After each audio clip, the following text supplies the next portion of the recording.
So I see 1, 2, 3, 4, 5, 6, maybe 7 over there.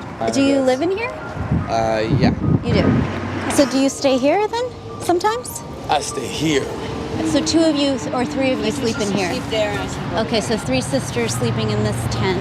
And clearly these people are economic refugees. Do you normally park right here, or? Yeah, I think it's for a couple of reasons. Number one, someone left their Wi-Fi open. I literally would prefer to live in my car in Venice than in a mansion with a swimming pool overlooking the city anywhere else. I live in the only town where there's no homeless. We have no homeless. Even if you just got a tree and a tarp under it, that is your home. What else should we look for? Ask them what is their next move. Yeah. That's the best thing. Their next move is their best move. What do people do who don't get a job, like at Chipotle or wherever, for money? Depends. Some people prostitute, some people sell drugs. Okay, here are the rules. And I'm telling you this because I love you. Once you borrow money from somebody out here, you are bought and paid for. Where you stayed in the park, someone was killed 3 days ago. I think it's natural that you're afraid. Of course. The streets here are going to be what you make of it. If you go looking for a problem, you're going to find a problem. You think you're a badass? Somebody always bigger bad around the corner. Wait. How did you get off of the streets? Woke up and got tired. So how do you get off of the streets in LA? I was hoping you had the answer for that. I don't. I'm trying to figure it out though. And That's why I say I'm living a dying dream, because what am I supposed to do? What are we supposed to do? What are we supposed to do?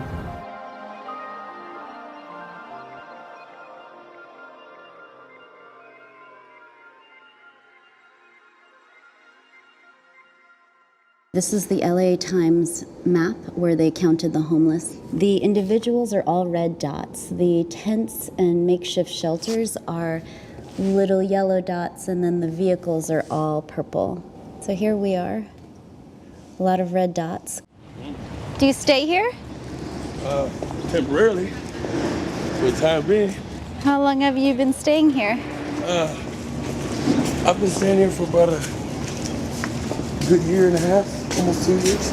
I got plans. This is not the last. This is not the end.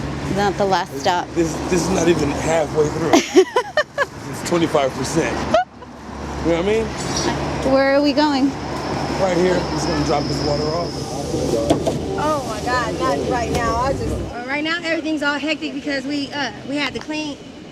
So they could do street cleaning or whatever, steam washing, and I just got over stomach flu, so. That is my sister. So She's from. I'm about 10 weeks pregnant. You're 10 weeks pregnant now? Yeah. So I'm trying to get away. We had to get some water so I could take a bath. Do you stay here then, sometimes? I stay here. Everywhere downtown, that's where I'm at. That's where I'm at. I mean, life is not hard, it's just a challenge. Nothing's hard. Not even gold is hard. You know what I mean? It's just a challenge, it's nothing. We do this every day. Every day.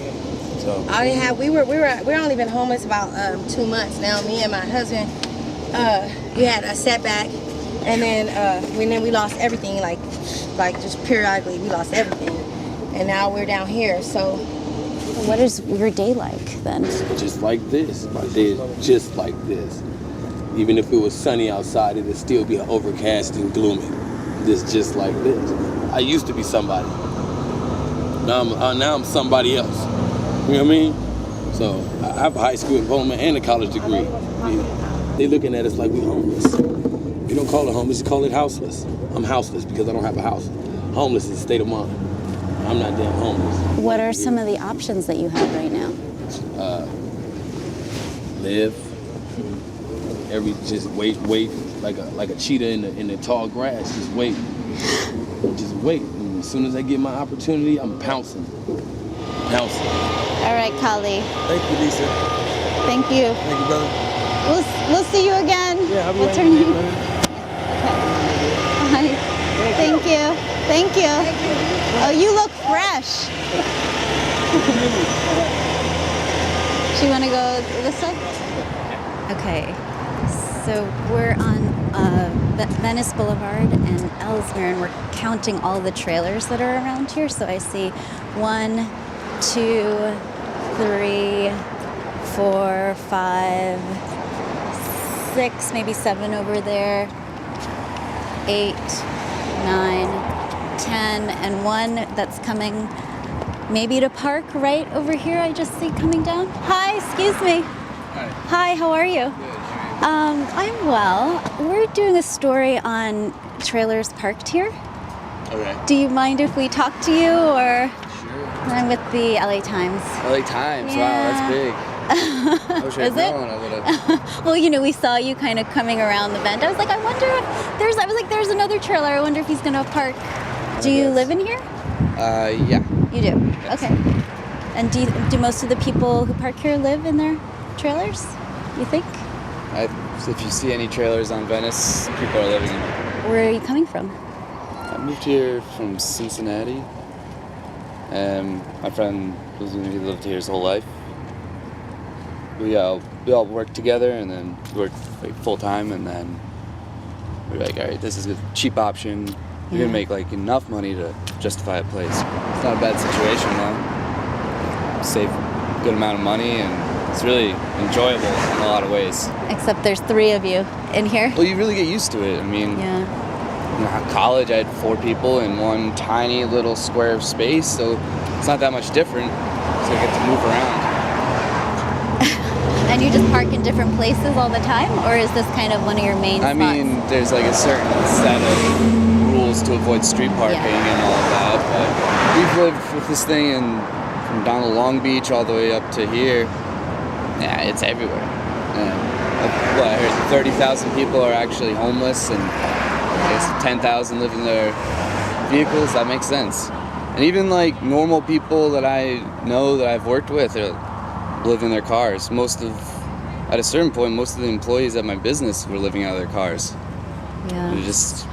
So it's like the working poor, and then they go home to their vehicles or RVs or mobile homes. It's not sad, but I mean, it's like so you can make a certain amount and have an apartment and afford to eat and afford to do other things. Has anyone ever, like cops or anyone ever knocked on your trailer? Cops more than anyone else. Really? Saying you can't park here. You can't park here. It's all right. Do you get used to the swish of cars going by? Yeah. It was kind of like being on a boat, you know. The vehicle's rocking back and forth, and then after a while you don't have seasickness anymore, and you just fall right asleep. I love that. You look at the numbers in the census, people living in their vehicles have doubled in the last 2 years. When you walk the streets and you see and talk to people who are living in their vehicles, who are just trying to get by and cut costs. Start your day? Yeah. Where's your day start? Gym, workout, shower, and then hang out before work. Are you working tonight too? Yeah, till about 4. Do you work at a bar? Yeah, I'm a bartender. Oh, okay. Cool. Oh, this guy was living. This is a little a cute one. Oh, here's your bus. Are you going to Venice? Yeah. So nice to meet you, Rory. Nice to meet you. Take care. You too. See you around. Okay.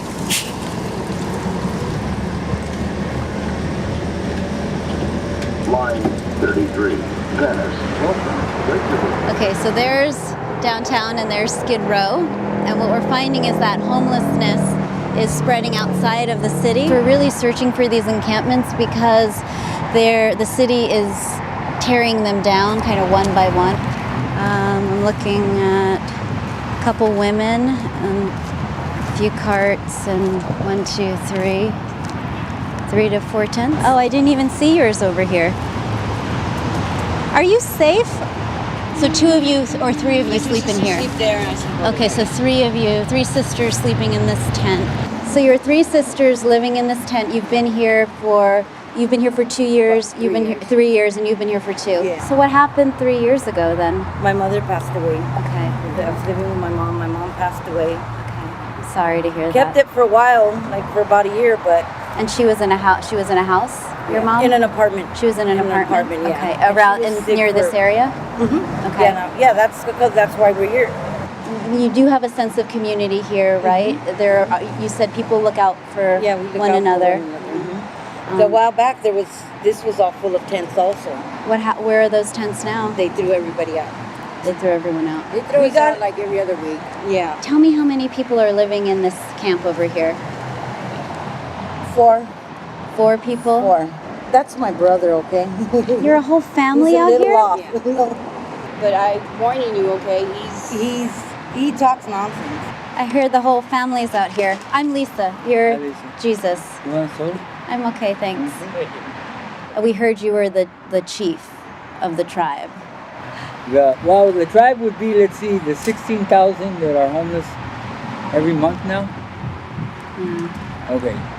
L.A. County, 10 million people, so 16,000 a month are becoming homeless. So it's turning from a tribe into a nation. How do you make it out here for 2.5 years? I get along with people. The locals, the ones that run the little gangs out here. Well, they're gangs. So you have to, yeah. So you gotta respect. You gotta respect this is their turf.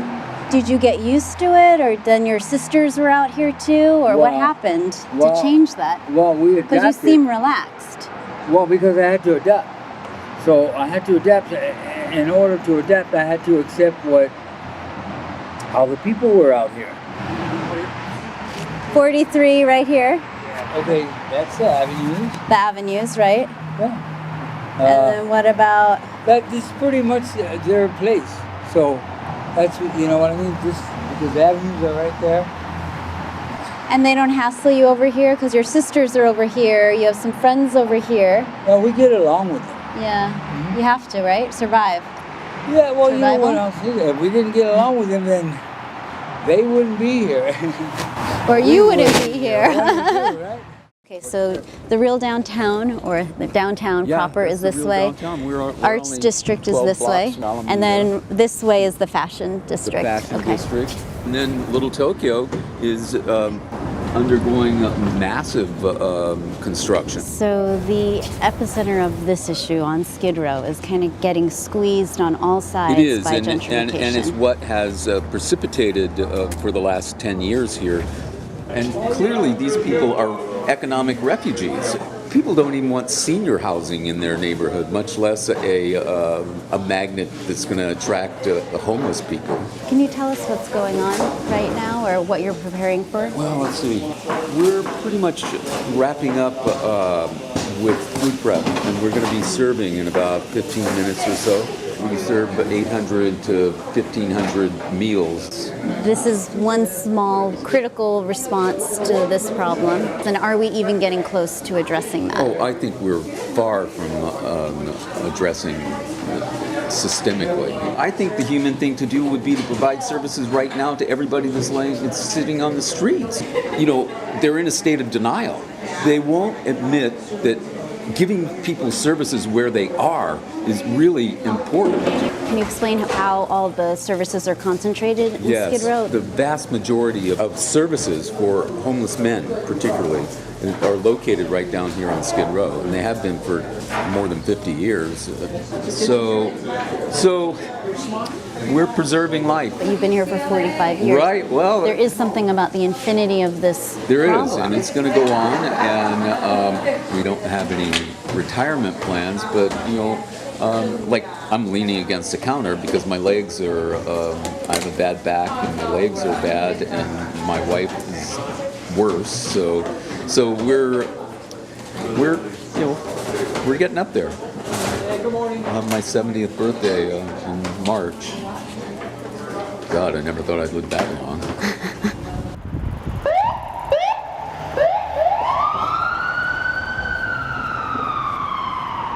Excuse me, are you guys getting out? How long were you guys in there? 2 years. 2 years? Yeah. And you're just walking out right now?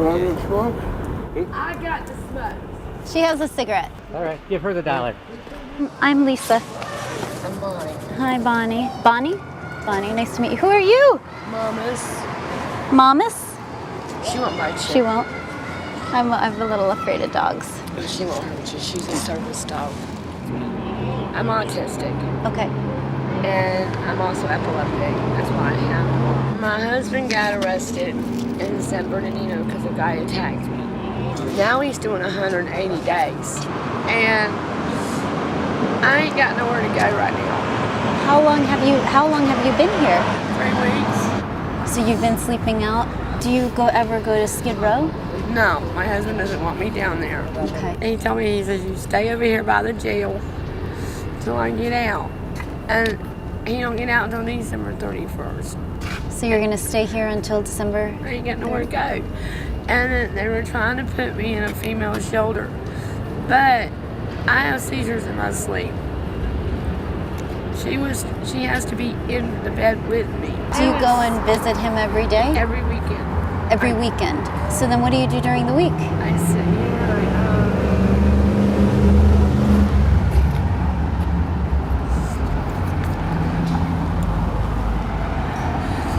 I can't even spell. You smoke cigarettes? I'll give. I do. I'll buy one off you, yeah? What are you guys doing here?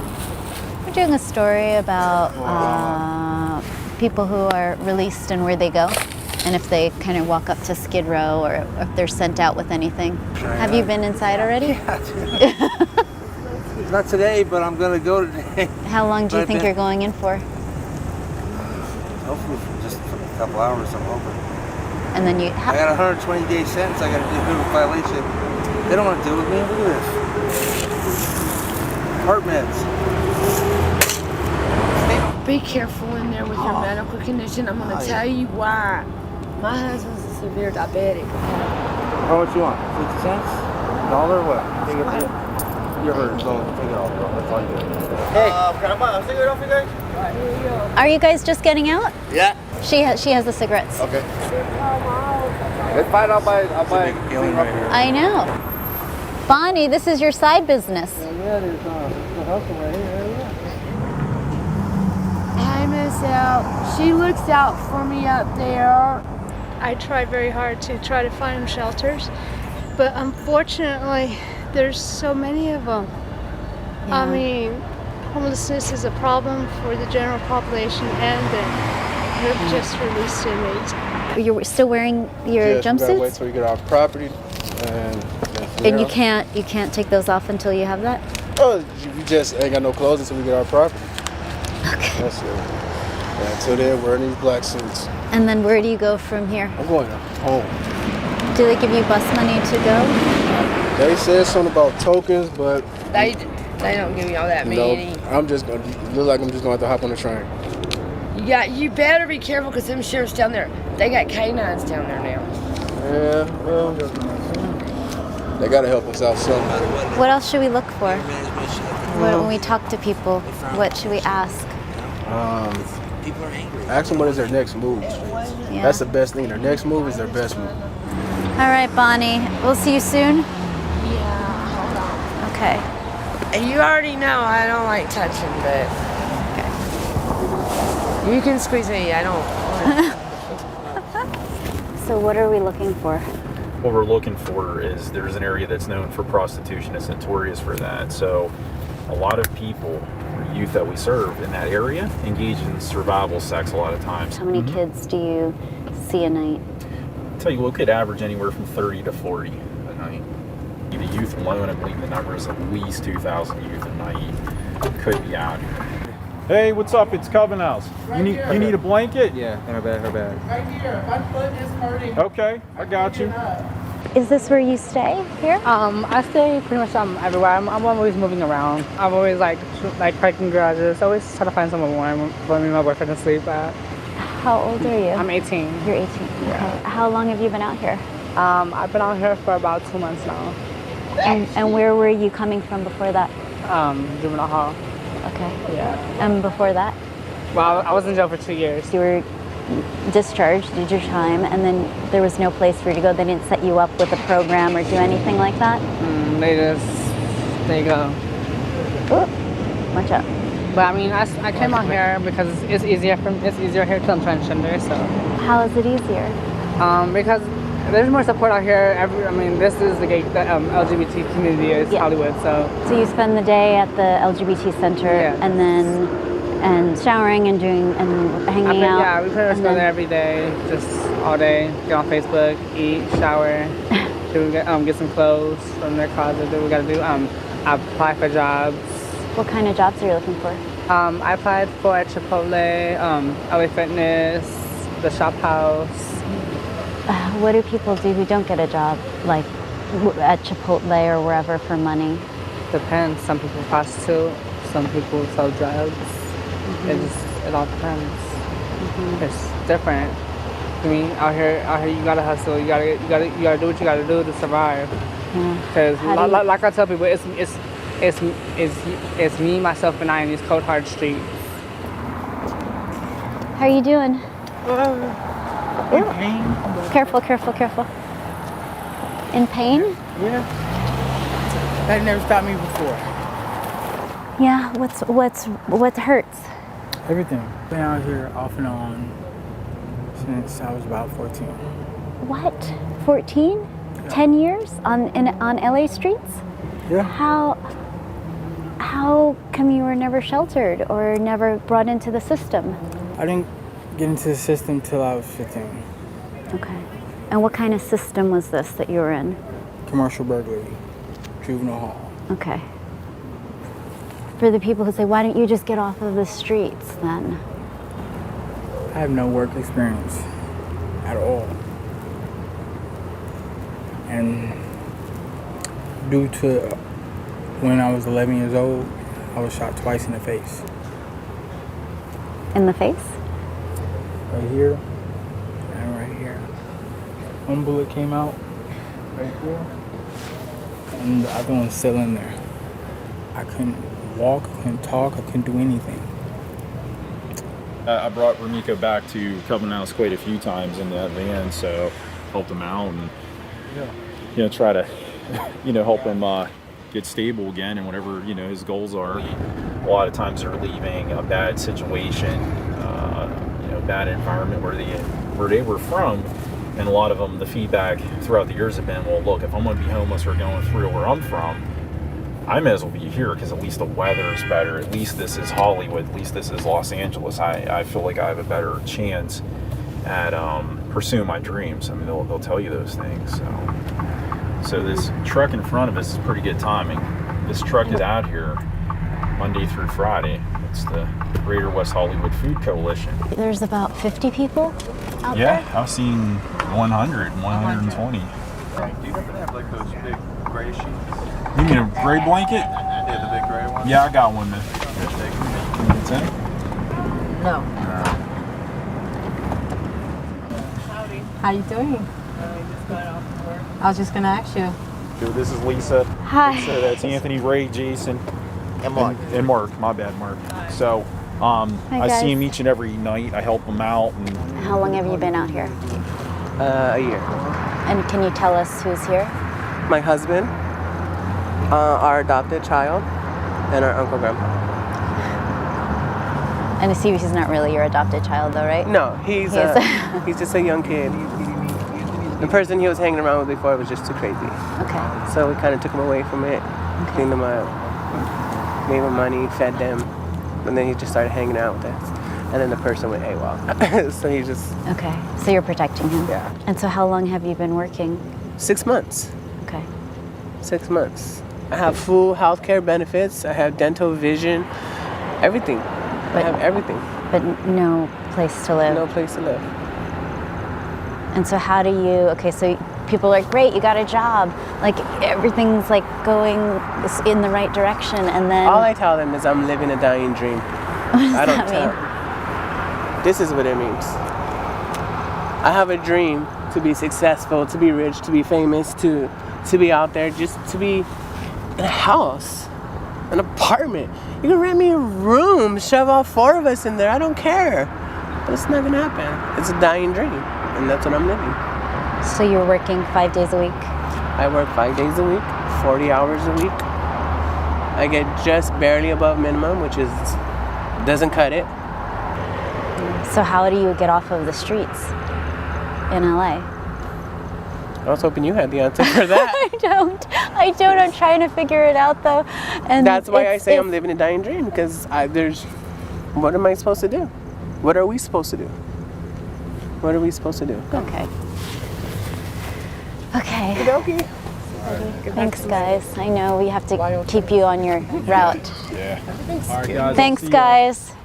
Bye. Stay warm. All right. Okay. Happy holidays. Okay. Happy holidays. Bye. Lisa. Bye. Bye, Ray. You be safe. Okay. Hi. How are you? Nice to finally meet. Nice to meet you. I'm so glad you emailed me.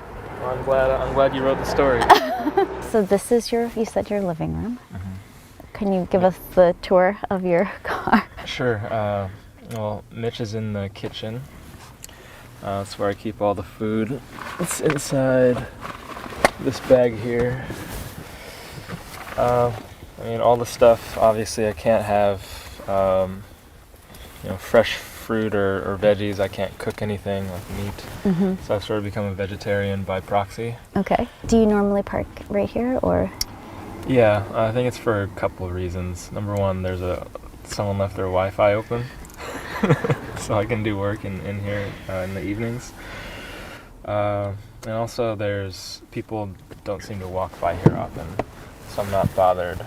So I've been bothered before in Santa Monica, where people sort of rap on the window. Really? And they just sort of warn you semi-nicely that you're not supposed to be loitering or sleeping in your car in that area. So I've sort of been pushed to different places, and I think here's sort of where I've been left alone. This is the kitchen? You're in the kitchen. I'm in the kitchen. This is the bathroom. Are you serious? I'm not about to get arrested for I know. This going is in public. his pee bottle, urine bottle. What are these books? Shelter? Where Harvard meets the homeless? Yeah, grab it. During the day is when I do most of my shelter work, because that's when people are responding. And so that takes up quite a bit of time. It's about 40 hours a week. By the time I'm done in the evening, I'll do my PhD research here in the car. What is your PhD on? My PhD is in mechanical engineering, and the research is on solar energy. These are all my worldly possessions. Do a lot of people come here to shower? You'll see people here. Most people prefer to go further up because it's less people and they can sort of be unnoticed. So we obviously won't go in with you. Really glad.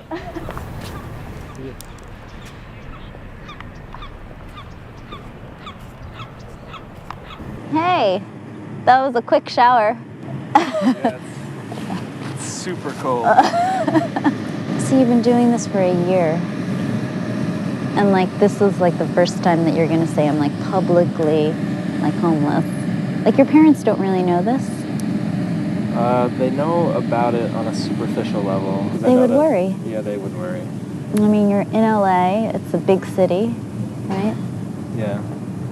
You're on the streets. I think when you're faced with,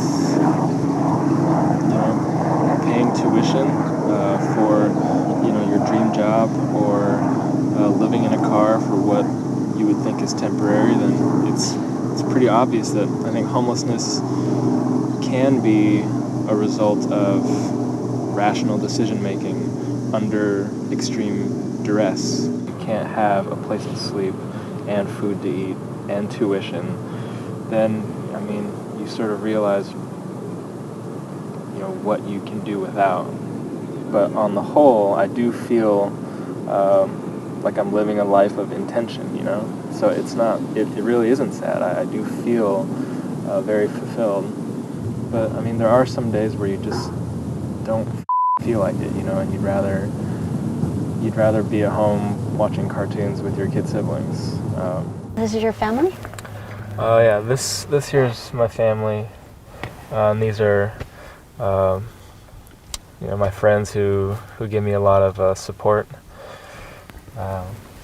I think they're the reason I sort of am doing what I'm doing. So I use them to keep myself grounded. This is where I do PhD research. My laboratory is in here. And do your teachers, your professors and classmates, PhD candidates, do they know? No one knows. No, I can't cross that boundary yet. I mean, are you just private about it, or? I guess I don't want to be seen as I don't want to be treated differently, I think. Yeah. I think that's one reason I haven't told anyone is I don't want to cause worry, but I also I guess I also sort of house a little bit of fear or embarrassment, even though I try my best to, even from my own understanding of the issue, that it's not embarrassing, I think I still house a little bit of it. It's very therapeutic talking to you, I gotta say. Let's see if this place is open. So this is the Student Activities Center. There are people who are sleeping in here. There are people who are sleeping in their cars in the parking lots. So what will you do for the rest of the day? Well, I'll try to organize more shelter meetings, take some phone calls about it. I think there's a lot of different aspects of the shelter that have to move along, but I cannot wait until we have the first resident go to UCLA and graduate. I think that will be a really exciting moment for me personally. Wow. I'm glad that you live your life with intention. Well, I like to walk. You don't see everything unless you walk it. Okay, it's Friday night on Skid Row. Does it matter that it's Friday night, or is every night like? Well, over the last year, it seems like every night is a problem. And you've been out here for 17 years, right? Well, now 18. Tents over here stay up all day. There's unfortunately, risk. they stay up, even though they're not supposed to.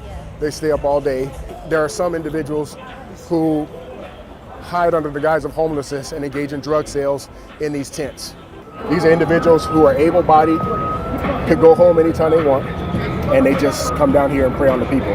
There's a couple of them that are actually homeless. But you know that, so unless you can't arrest them unless you see unless I see the crime. dealing. And people don't understand that. You know, people always go, well, why don't you arrest the drug dealers? I have. Our fellow officers have over and over. If you smell that smell, that's a very, very dangerous smell called spice. Yeah. Is she okay? Yeah. Okay. We're just waiting for the ambulance, yeah. Okay. All right. Spice is the worst thing that could have hit Skid Row in years. I thought it was going to be meth. Downtown LA, gentlemen. Downtown LA. If you don't mind, yes, it does. can you explain to her what spice is and what it does, if you don't mind? It's not for people with weak mind. It's not for humans, actually. Really, it's not. Thing, it said it's not for humans, but they smoke it, and that's why people walk around here and going crazy and look like tarantulas and stuff, because it's not for you. It's synthetic. And what they do is each different brand has a different kind of chemical in it. You can smoke some spice and be in this catatonic state with one brand, and you need meth to pick you back up. Then you can smoke another brand, and you could be standing in front of a city bus breakdancing, waiting for it to run you over, or fighting with 4 or 5 people at the same time. Before, when it was just mental illness, we can deal with that really, really, really easy. There are people who we were able to talk off of 2-story buildings. Hey, Joe, put your clothes on and come down. And they'd be like, is that you, Joseph? And they'd come down because it's me. It's just these drugs, you know, it just takes over their mind. It's not like homelessness nationwide. We know nationwide what the attributes to homelessness are. Let's be real. I'm gonna say disenfranchisement. I'm gonna say lack of jobs. I'm gonna say a recession, poor education. I'm gonna even throw in a little racism, okay? I believe there are a lot of people that are behind the curve because of racism. But in this 50-block radius we call Skid Row, the majority of people that are out here in these streets are not here because of those reasons. It's because of addiction. And that's not vilifying them. As you can see, I have a great relationship with them. And they love me because I am honest. I've heard that you have 3 days. If you go into Skid Row, you have to get out within 3 days or else you're not getting out. That sounds like a good statistic, because especially if the person coming in is a drug addict, that first day, they're actually going to try to get help. They're going to see the craziness out here and go, I cannot stay in these streets. Yeah. The second day, they're going to get stressed out. The third day, they're going to say, you know what? Let me try this crack again real quick. Because I can't take it. I can't take the stress. And now they're stuck here forever. We have a serious raise in crime right now. Let's just talk about my area of Skid Row. Right now in Skid Row, year to date, last year, from last year to now, we have about a 71% increase in robberies. That's huge. We have a 73% increase in aggravated assaults. And we have a 91% increase in rapes. And the rapes are happening, a lot of them are happening right in those tents that we see. This is the outer courtyard of the Midnight Mission. The people that are in here because they don't want to be out there. But sadly, because the criminals have become more emboldened with the relaxing the laws, hey, how you doing? They come back and forth as they please. They use the restroom to try to sell drugs. Once again, that is not the mission's fault. The missions are calling us every day to try to help them, but we can arrest one person and they'll be out in 6 hours. And so the message being sent is, nothing's going to happen to me if I come and victimize these people. Hey, beautiful. I couldn't find her today, but I'm gonna keep looking. I didn't find her. I'll find her. I'm gonna check Crocker again tomorrow. We found her. Oh, good. Tell her she is not in any trouble. I just want to talk to her. All right. Hey, sir, pack this up right now. You know there's no hustle. But I will. Okay, whoever's it is, I need it packed up. Okay. No, and the reason why is, if it was just that, I'd be, okay, I'd have some mercy. But I also know that sometimes they hide cocaine and heroin and they use that as a guise to sell drugs. Yeah. You know you guys can't hustle here. You gotta shake the spot. Okay, hold on. Excuse me, ma'am. You mind if I look at that real quick? Oh, come on now. Oh, no. Now, this is actually illegal. Because there's no residue in here, this is legal. But there's a freaking drug program right here. And they sell, these are people, able-bodied young people who could be in college, getting a student loan. Instead, they stay out here all day long and sell not just crack, but the means for people to destroy themselves. Hey, you don't have to run. These are legal. Here. We're in a public space. Here you go. Hey, what's up, young lady? Officer Joseph. Hi, young lady. She stay at the Union. Okay. She's not familiar with Skid Row. Okay. Here are the rules, and I'm telling you this because I love you. Okay. Don't borrow money from anybody. Okay. Once you borrow money from somebody out here, you are bought and paid for. Exactly. Get everything you need. Don't look at my face because I'm an ex-celebrity. Oh yeah, don't show her face, please. You can show mine. Hey! Hey, brother. God bless you. Good to see you. The missions have everything you need as far as food and clothes. You know, but don't borrow money. If you get one of these guys trying to say they're trying to help you, be careful because a lot of times it's a trick. Crystal all the damn time. But usually they're trying to trap you so they can get you working on the stroll. You know, because human trafficking is real here. Prostitution is real here. And all they got to do is get you hooked and it's a wrap. You have no idea what's going on inside these tents. Well, I know what's happening in the tents because I would sit up on rooftops for hours and hours and observe. And so I know that guy right there sells weed. I know the guy there was a guy in a tent next to that white tent that sold crack cocaine and methamphetamines. My friend Iris, sweet lady, I won't give her a real name, but I remember she was clean and sober for about 2 years. And she came down here to celebrate her sobriety with me. And I told her, I said, baby, I'm proud of you, but you got to get the hell out of here. And she says, no, I got to go downtown and I got to tell these folks about peace on San Julian. She walked right here. Excuse me, brother. She walked right here and told somebody about her sobriety, and some drug dealer / addict walked up to her and blew crack cocaine in her face. And she never left Skid Row. She overdosed about 6 times after that in a tent that was right next to the orange tent. I haven't seen her. I'm worried about her. My friend Lena Diggs, a 76-year-old woman, died right there. Died unfortunately like an animal. She's a human being, but she died in garbage right here because of this environment. We couldn't see her, so we couldn't save her. I came here to save lives, not to stand by and watch people die. As you've been walking by, have you been seeing people you've arrested? Oh, absolutely. I'm sorry, man. I apologize. Oh, that's all right. So sorry. Oh, how you doing, sweetheart? Didn't mean to bump into you. Yes. Have you seen people you've arrested? Most of the people that shook my hand and hugged me, I arrested. Really? See, here's the thing. You can be a police officer without being a jerk. See, the people here know that when I do my job, it's not because I hate them or I'm trying to ruin their lives. It's because I'm trying to help the community in my own way. They know it's not pretty, but they understand my heart. I could have easily been stuck with a shiv or a hypodermic needle all these years. There are people out here who hate me, but these people even have my back when that happens. You know, and that's the beautiful thing. That's the beautiful thing. I can't see myself working anywhere else. I really can't.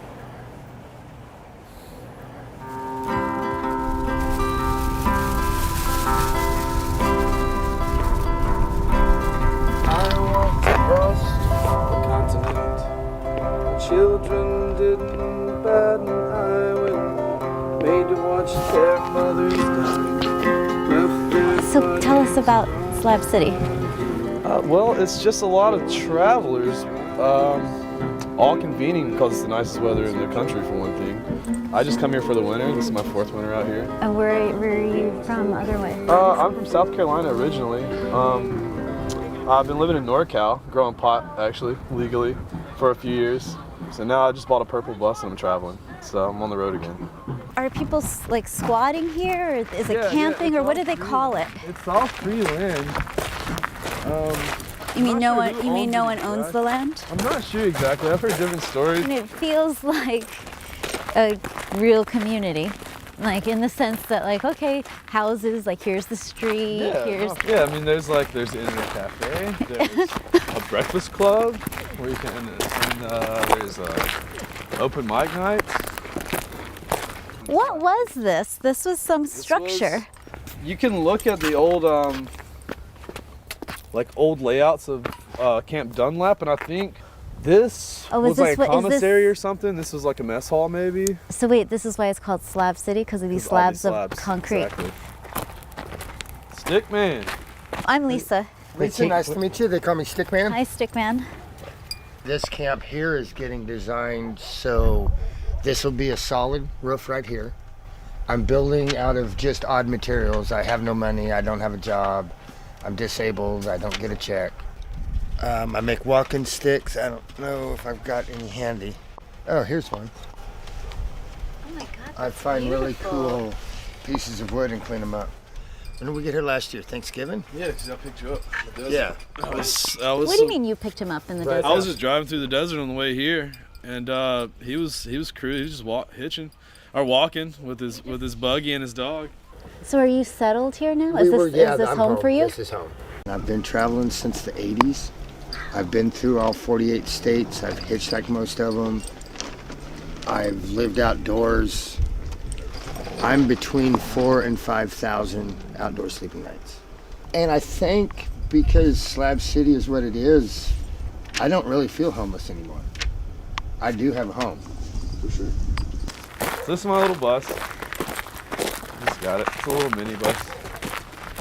This is my buddy Scotty. He's crashed out. Yeah, well, technically, I guess by law, I'm a homeless person, which is fine by me. I don't mind the term. I'm just homeless, less often than some people. No, I don't know. I guess everywhere is my house, really. So I don't. The term is just, it's a misnomer, but I don't mind it. It doesn't really bother me at all, Right. Got some free dog food for some of the other traveling kids. Oh, Little Bear can't eat this stuff. It hurts his tummy. It's got thorns and stuff. And this is it, pretty much. Yeah. And in your travels, have you found other places like this? There's a few that are sort of like this, like Taos. The Mesa in Taos is similar. Mm-hmm. It's a little more on the grid. It's different. This is the freest place in the country for sure. Okay. As far as just, you can do what you want, and people do what they want out here. It's pretty wild. Yeah, that guy's really cool too. The guy just waved. Yeah. Jack Two Horses. Jack Two Horses, Slab City resident. Hi, how are you? Well, I'm Lisa with the L.A.Times. Okay. Yeah, I've been living out here 4 years now. You're going up for re-election? Yeah, I was done with it, right? I was done with it this morning. I'm hitchhiking into town. I see on the bulletin board an amendment to the Maggie may stop it. An amendment to the bylaws that I don't agree with. So I need to stay in this game and fight against this. Did you win? I'm not sure yet. The new directors are for resident, Builder Bill and Robbie. For directors at large, Baloo and myself, Wyatt. This is a whole bunch of crap. I don't know. This place is. This isn't supposed to happen None of here it is. in Well, you know Slab what? City. That Camp East Jesus is buying 36 acres, and I'm the first one getting kicked out. I'm going to be the first one evicted out of Slab City. As soon as East Jesus buys the land that my camp's on, they're going to tell me to move. I want to seal the box. And now I got to move somewhere else, and I got to move on the property that this board might. Okay, so now we have to seal the box, and the box remains sealed. There goes the last free place in America. So the only place where you can come and sit and no one's going to tell you to move. Try that anywhere else. Try that anywhere. Just go stand somewhere. See how long you can get away with it. Eventually, someone's going to come by and tell you got to move. Yeah. You can't post up here. Here, you find yourself a spot no one's got, and it's yours. Wow. So when you move here, you drive around, find yourself a tree or a spot you like. No one's got it. You park. Then you find some rocks, some bottles, some old cans, some tires, whatever's on the ground, and you build you a border. Now, once you build a border up, Slab City recognizes that as your own personal property. Okay. And they just say you can do whatever you want inside that spot. No rules. Like I tell my friends, I live in the only town where there's no homeless. We have no homeless. Even if you just got a tree and a tarp under it, that is your home. Okay, check this out. The economy's crashing. I'm in San Francisco. Yeah. I get a house sitting job. So I got 2 weeks in this house. And I'm figuring out what I'm going to do, because when this owner comes back, I'm going to be homeless on the streets of San Francisco. That's not a great place to be homeless. No. So I went to Google and typed in very crazy things and really got really good information. So I typed how to live for free and hit enter on Christmas Eve, and all these links to Slab City came up. So I went through every photo log, every video, every travel, everything I could about Slab City. The sun's coming up. Now it's Christmas Day. I go straight to Craigslist. I buy that trailer New Year's Day, and then January 3rd, I'm sitting here in it. I had to do it before I talked myself out of it, you know? Yeah. So I did it all in less than a week. And I moved down here not knowing anybody, not knowing how to run solar, not knowing anything about composting toilets. I had no clue how to live off the grid. And it was a little scary, but And now the grid has found you again. You know what? It's upsetting. It's changing everything. It really is. Because once an entity gets control of this place, this is what I like about it, is nobody controls it. Nobody controls it. We all police ourselves. And you know, basic law is respect everybody's camp, and then you get by fine. But here's this monstrosity I built. First thing I built. This is all the junk I found on the ground. I even found this old door in a someone's burn pile. They were gonna burn this in their fire pit. I'm like, are you kidding me? They bought all that out there. But I'm right in the middle of their plans to expand. It's like this could happen in San Francisco. You know, it could. It could. But it's not supposed to happen here. It's not supposed to happen in Slab City. Gentrification in Slab City. Some kind of government entity in Slab City. What the hell's going on around here? Unobstructed 16 miles to the mountains. The sun sets over the water. And I've got to move. I got to move.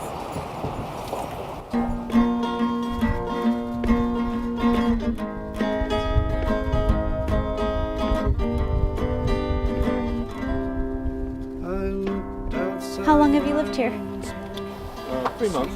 Okay. Where are you from, Andrew? From Wales, a long time ago. Long time ago. Have you been traveling your whole life? I put it this way, I've worked from Key West right up to the Aleutian chain, or actually beyond the Aleutian chain, all across the country. You've seen a lot of America that a lot of Americans don't see. Freedom here can mean freedom to fall to the gutter, to fall through the cracks. You're free to just disappear. This is still a microcosm of the outside society. It doesn't have any different answers. Okay. It really doesn't. This is freedom in the same way. You have the freedom to get yourself a junkyard, collect all those old goodies, put a fence out, aggressively protect what is yours, or you have the freedom to share, or you have the freedom to do absolutely nothing until other people might point to you where the water is, clean your ass up, because at least you need to do that.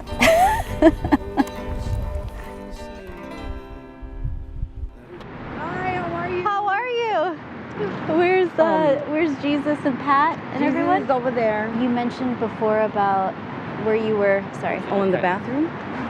Do you know the code? Oh, it's okay. No, it's okay. We would just like this. We would either put a stick in here where it's sticking out so that the door wouldn't lock, or we would put one on bottom. And this is where we set up our bed, right here. And we had mats. We had these mats that we laid down. We put all kinds of mats down first and tarps on bottom, and then we would put our blankets on top. And the three of us slept right here to keep warm. And believe me, it was cold because, you know, as you could see, those are open. Like even now, this is all wet. Yeah, in here. and it would be worse sometimes. We had to clean it real good, you know. And then at 5 o'clock in the morning, we'd get up, and so we could be out of here before 6 o'clock, before anybody, you know, they start jogging here 5:30, 6 o'clock. It was just me and my sisters up at first. And after a while, we had everybody knocking on the door. There was even guys who were coming and staying in here. They were freezing, you know, and everybody would try to grab a blanket, cuddle up. There was people laying right here, and I was like, told my sisters, oh, they're gonna get us caught. We should probably be heading to the shelter too.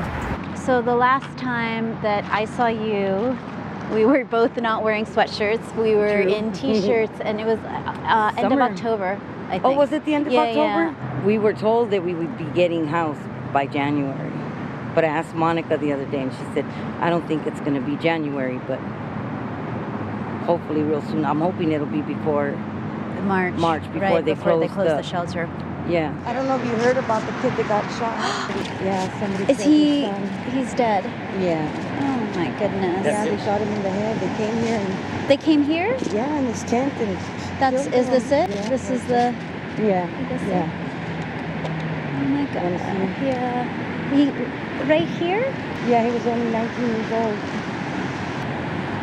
Never Kaylin? bothered anybody. He kept to himself. Was it gang related? No, wasn't a gang member. He was always by himself. He played with the rocks all the time. Was Jesus out here when it happened? He wasn't here. He wasn't. He wasn't here. He's staying at the shelter now. This is here from L.A.Times. Remember her? Oh, hi, Lisa. Good to see you. How's it going? Okay. I heard about the shooting. My friend didn't make it. But that's what happened.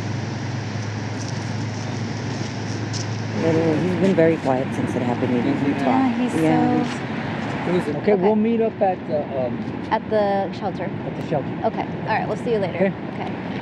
Jesus? Jesus? What are you doing out here by yourself? Are you going to sleep outside of the shelter? No. Okay. No, I'm not sure yet. Where you lived before this, where you stayed in the park, someone was killed 3 days ago. I think it's natural that you're afraid. Of course. Yeah, you know, look, there's been so many deaths around that park that it's something, you know, that it just happened, you know. You know what I mean? I don't know what happened. Yeah.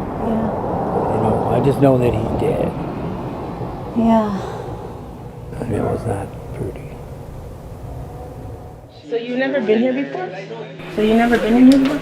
So did you want to stay? Yes. Okay, can you sign right here? Because we're basically full. You don't know if you'll be able to stay. Did you go do that? We're kind of full, and so the last time people can come in is at 10. And so if there's any room, they'll be able to stay. Jesus is not himself. No, he's not. He's very quiet. We saw what you guys were doing when we last saw you at the park in October. In the bathroom? We saw the bathroom where you were sleeping. And how long were you at Sycamore Grove Park? About 9 months? I think about 9 months. It wasn't that bad there. No, Considering, no, it wasn't that bad. Believe it or not, really, it really wasn't. I mean, till that happened. Hopefully soon our nightmare's going to end. How did you get them into the Section 8 and into housing or into the system? People say, oh, I just need housing. Well, you need a lot more than housing. You need support so that when you get housed, That's like the hardest part. Like, the easiest part is probably to get them housed, even though it's hard, but it's for them to stay housed is very, very hard. Once you put in an application, they're supposed to, within 90 days, they're supposed to supply the voucher, but we find that that's not necessarily true all the time. Then you have to find a place that accepts the voucher, right? Exactly. But one of so the how things- hard is that? It's very hard. It's very hard, especially in this area. It's very hard. We know that there's a lot of places that don't accept Section 8 voucher. I mean, the rents are going high here. Like, I can barely afford to live here, and that's the truth. Hi. Hi, how are you? Fine, how are you doing? Fine, thank you. Hey, how are you? Hi, how are you? You know, for us, what we've been seeing with this whole series is like just the cyclicality of this. Like, it just keeps going on, round and round and round. And it's like a revolving door. And believe me, don't want to be out here like some of these people think we do. So it doesn't sound like it's gonna happen anytime soon.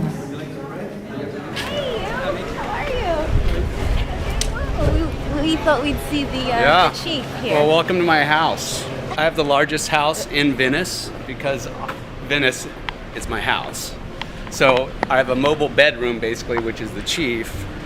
And then I have like world culinary choices in the food court across from my storage. That's my kitchen. I've got Gold's Gym. That's my shower and restroom and the beach facilities. And then I just happen to have very long hallways between each place. They're blocks long. Yeah, the chief's right here. I actually got a lucky space. I got this morning. The good in America. This is a chief. He was sort of like my steed when I drove around America to find the good in America. And when I got back to Venice, I had a storage space and my car, and I needed a place to stay. And so I decided to do a micro living project. And this became my little life pod. So I decided 5 years in my van. Well, I met you 5 years ago when you were just deciding that. You had just spent a year in the desert. Yep. Right? And I just was getting the van, yeah. And then you got the van. So I'm a little more than 4 years in. So November 18th is when I am free of this decision, but it's been an amazing social experiment. And it's really taught me a lot about streamlining and prioritizing my life. Can I just say how lovely it is that she's playing the violin? This exact moment is why I choose to live in Venice. I have friends that have offered to let me stay and rent out rooms in their houses, beautiful houses around LA. And I literally would prefer to live in my car in Venice than in a mansion with a swimming pool overlooking the city anywhere else. Like, this is home, and that's because there's moments here that are just consistently magic. This is my bed.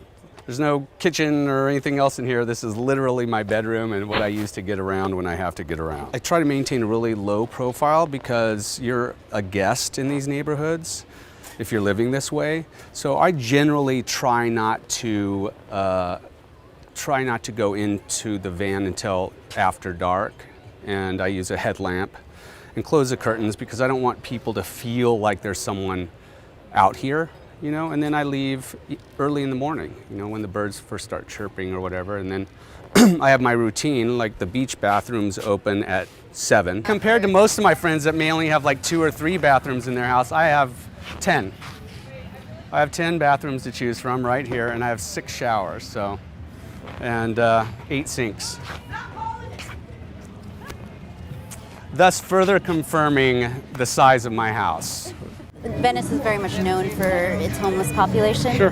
What is your, well, you don't consider yourself homeless, you consider yourself home free, but you do kind of share the same bathrooms and, you know, living rooms with them as well. Yeah, there's a permeability to my existence in that I feel comfortable sitting down. I know a lot of the guys out here and the gals. And I was giving out donuts to the homeless on Christmas morning, and one of the guys that knows that I'm homeless too is like, how funny that you live in your car and you're giving out donuts to the homeless. When I walk around with the donuts on Christmas morning, for instance, and you look them in the eye and they see that you see them, it's really, that's the gift. is that connection. You know, the donuts are just the... That was kind of the catalyst for the series, was that I live downtown in the Arts District, and I see homelessness everywhere. And it became so visible, it turned invisible.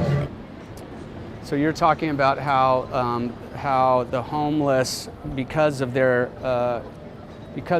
constancy, you tend to be able to just filter them out eventually.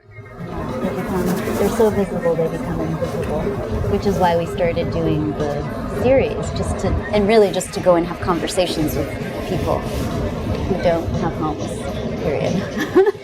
Not only who don't have homes, but don't have a voice.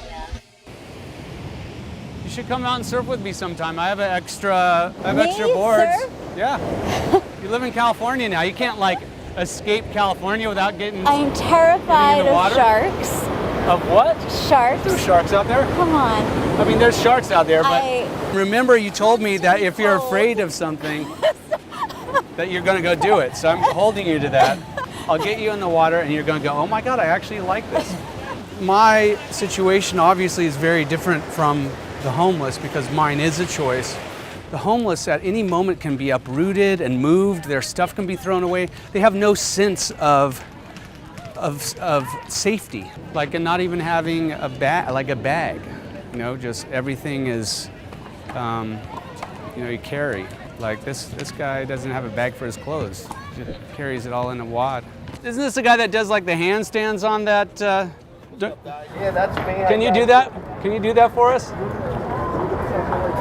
You got $20? I'll give you 5. All right, that'll work. I'll do it for 5. Yeah, I'll do it for 5. Wow. I would have did it just because What's you guys your name? are admiring, man, and being nice. That's cool. But everything helps, you know. How are you, sweetheart? Lisa. Hi. Hi, Lisa. I'm Andrew.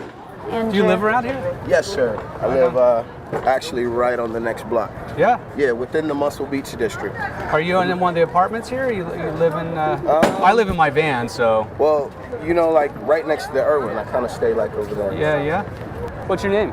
Andrew. I go by the Muscle Up King. I'm Trek. The muscle what? The Muscle Up King. Okay. Okay. Right on. All right. All right. Let's see some of your strength, Andrew. Look, you got a crowd now.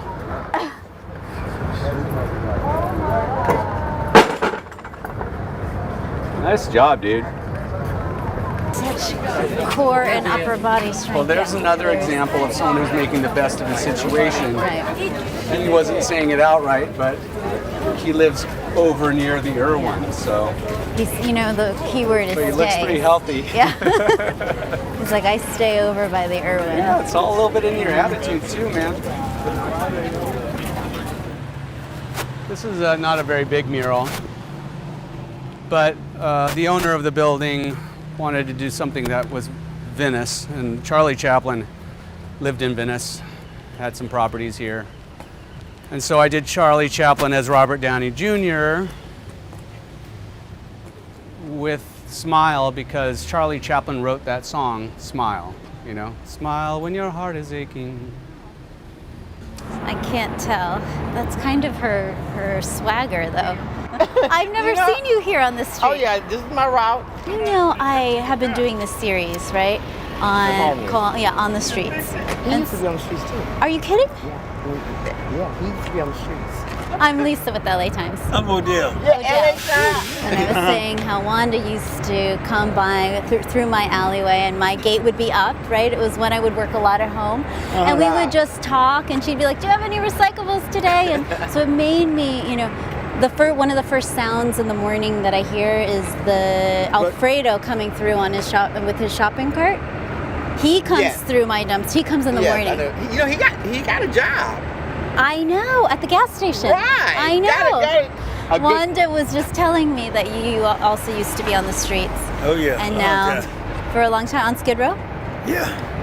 That's how you know me. And so how did you get off of the streets? Woke up.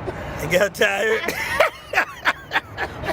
I'm almost woken up. Hey, I'm almost waking up. I still have my family, I don't know. I think because I went to jail and when the riots and stuff jumped off in jail, and then I finally, it dawned on me, that God didn't make man to live in no cage. Not only did God pick me up and dust me off, But not only did I get a job, but I worked for myself. I couldn't work for nobody anymore. I would work for myself for what, about 9 years?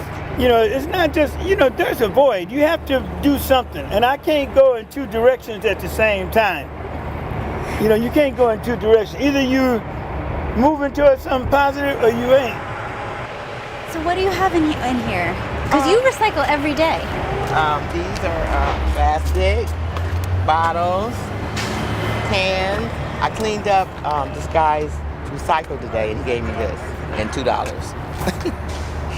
And so then you go to the recycling, Yeah. and then how much does this? Maybe about $20. $20? If that.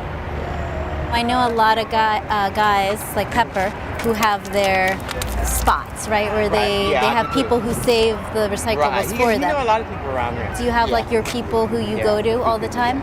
I know you look under my gate a lot. Yeah, but see, that's Pepper's church, so we say.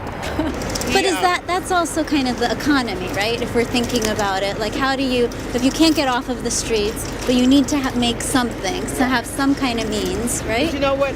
It's sometimes, I mean, it's bad because a lot of people don't like people going to recycle because of what other people do. I can understand that too. But then, you know, I feel like it's legal. I'm not taking anything but something out the trash. Yeah. So are you close to then being off of the streets then? I mean, you have your family, but you said you were going through some kind of mental health services to get into the housing? Yeah, and start my SSI. Because actually, I shouldn't go, I don't really have a mental problem, but I do have medical. Because I have arthritis. My legs is bothering me now. You know, that's why I walk like that. And this looks like this one's swollen now. Because I walk too much. And I don't need to be doing this. Mother was alive. She brought to the L.A.Times every day. Really? Oh, wow. Oh yeah, my father, everybody likes the L.A.Times. Even in jail. Is there a big subscription in jail? Oh yeah, well you know what it is in jail? They like the business, Love Is, and California. Oh, that's interesting. I'll let them know.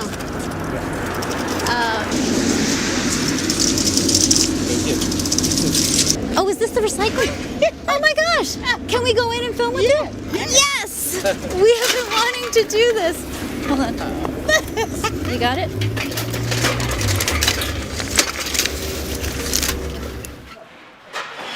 We've been trying to think about ways to end the series because we just couldn't figure it out. We're like, how does it end? Because it doesn't actually end. Like this problem doesn't end.